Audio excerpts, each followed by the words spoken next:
नमस्कार साथियों, ये वीडियो उन लोगों के लिए विशेषकर है जो बच्चे या माता पिता अपने बच्चों के लिए या बच्चे खुद के लिए एजुकेशन लोन लेना चाहते हैं। अर्थात उन्होंने इंटरमीडिएट की पढ़ाई पूरी कर ली है और उन्हें ये नहीं समझ में आ रहा कि आगे की पढ़ाई करने के लिए वो किस प्रकार से एजुकेशन लोन अप्लाई करें और कहाँ से मिलेगा, कितना मिलेगा, किस प्रकार मिलेगा। उन्होंने सुन रखा है कि एजुकेशन लोन मिलता है, लेकिन कैसे मिलता है ये उन्हें जानकारी नहीं है। तो PKU इन्फॉर्मेशन में आपका स्वागत है और मैं आपको बताऊंगा कि लोन को कैसे अप्लाई करें, किस प्रकार मिलती है एजुकेशन लोन पे सब्सिडी। अगर आप टैक्स पेयर हैं तो कैसे आप ले सकते हैं एजुकेशन लोन पे छूट और कहाँ अप्लाई करेंगे, कितना आपको रुपया मिलेगा, किस कोर्स के लिए रुपया मिलेगा, इन सब चीज़ों की जानकारी आपको इस वीडियो के माध्यम से मिलेगी। आगे बढ़ने से पहले आपसे निवेदन करूंगा कि वीडियो को लाइक, सब्सक्राइब, शेयर ज़रूर कर दें ताकि ये वीडियो उन ज़रूरतमंदों तक पहुंचे जो इस इन्फॉर्मेशन के अभाव में अपना करियर बनाने के लिए चिंतित हैं। चलिए शुरू करता हूं।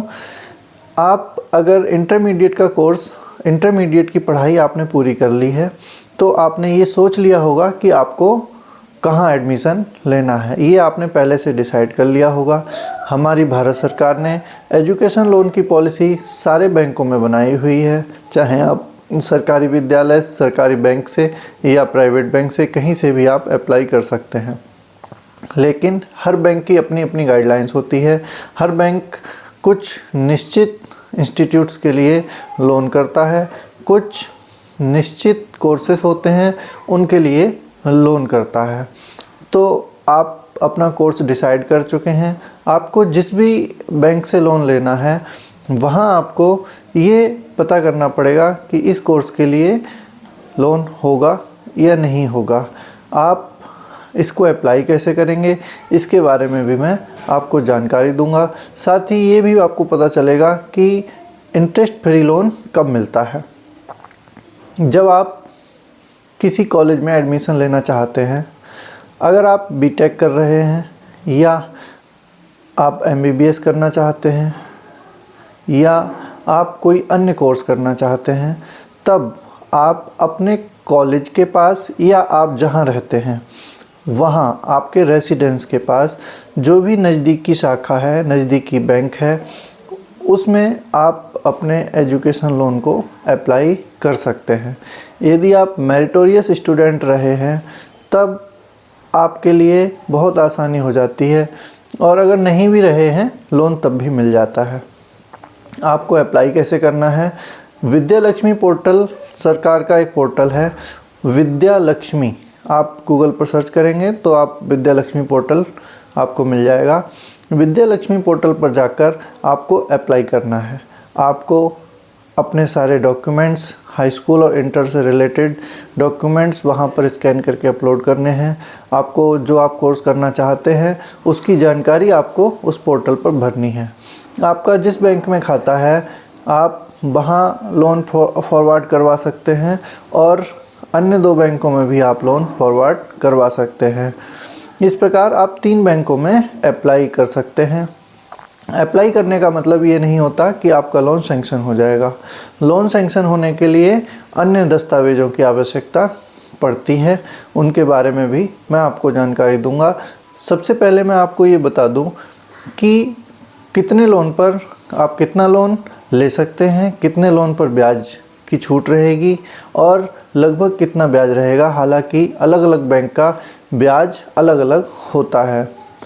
यदि आप 1 लाख से 4 लाख के बीच में लोन लेते हैं तब आपको ब्याज में छूट मिलती है, जिसे CSIS सब्सिडी बोला जाता है। लेकिन CSIS सब्सिडी लेने के लिए आपके फैमिली इनकम 4 लाख तक होनी चाहिए। यदि आपकी फैमिली इनकम 4 लाख तक है तब आपको ब्याज में मुक्ति मिल सकती है। ये ब्याज की छूट केवल और केवल पढ़ाई के दौरान लगने वाले ब्याज की छूट होती है। अर्थात अगर आपका कोर्स जो आप ग्रेजुएशन, पोस्ट ग्रेजुएशन या जो भी कर रहे हैं, अगर वो 4 साल का है मान लीजिए, तो 4 साल के समय में जितना भी ब्याज लगेगा उतनी सब्सिडी आपके खाते में वापस आ जाएगी। पहले आपको ब्याज देना पड़ेगा, लेकिन समय समय पर आप देते रहेंगे तो समय समय पर वह सब्सिडी वापस आती रहती है।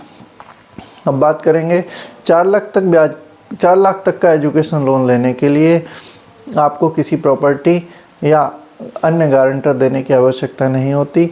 आप और आपके पेरेंट्स को ऑब्लिगेंट बनकर लोन अप्लाई कर सकते हैं और आपको लोन मिल जाता है।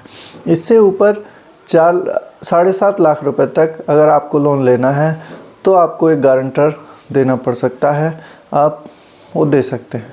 और बिना गारंटर के भी लोन हो जाता है, ऐसी नहीं है। और आपको 7.5 लाख तक भी प्रॉपर्टी नहीं देनी पड़ती, लेकिन वहाँ पर ब्याज की छूट नहीं मिलती। 7.5 लाख रुपए से अगर आप ऊपर लोन लेते हैं तो आपको कोई भी कोलेटरल सिक्योरिटी, कोई घर, ज़मीन, लैंड एंड बिल्डिंग या अन्य प्रकार की कोई भी सिक्योरिटी आपको देनी पड़ती है, तब आपका लोन होगा। लोन के लिए क्या क्या डॉक्यूमेंट्स की आवश्यकता रहेगी? मुख्यतः लोन लेने के लिए आपका KYC, जिसमें आधार कार्ड, पैन कार्ड, आप अगर जिस भी विद्यालय में पढ़ रहे हैं वहाँ का फीस स्ट्रक्चर, आपका एडमिशन प्रूफ, अगर आपका एडमिशन मेरिटोरियस बेस पे हुआ है, मेरिट बेस पे हुआ है, उसका सर्टिफिकेट, आपके पेरेंट्स की डिटेल्स, ये आपको देना पड़ेगा। कॉलेज से बैंक वेरीफाई करता है कि आपका जो एडमिशन हुआ है वो सही है और एंट्रेंस एग्ज़ाम के बेस पर ही एडमिशन हुआ है। तो आपको इस प्रकार आप लोन को अप्लाई कर सकते हैं, आपको किसी प्रकार की परेशानी नहीं होगी। और अगर आप, क्योंकि वीडियो ज़्यादा लंबी हो जाएगी, मैं ज़्यादा विस्तार में एक पॉइंट पर बात अगली वीडियोज़ में करूँगा। आप कमेंट बॉक्स में डालें, कमेंट बॉक्स में लिखें, मैं आपका रिप्लाई करूँगा। और आप चैनल को सब्सक्राइब ज़रूर कर लें, ताकि मैं एक सीरीज़ बनाने वाला हूँ जिसमें आपको एजुकेशन लोन से रिलेटेड सारी जानकारी मिलेगी और आपको अप्लाई करने में आसानी होगी। मेरे प्रयासों से किसी का भी कुछ भी भला हो तो मैं खुद को बहुत ही गौरवान्वित महसूस करूँगा। आपने वीडियो को पूरा देखा, इसके लिए बहुत बहुत धन्यवाद। अपना सपोर्ट बनाए रखिए। नमस्कार।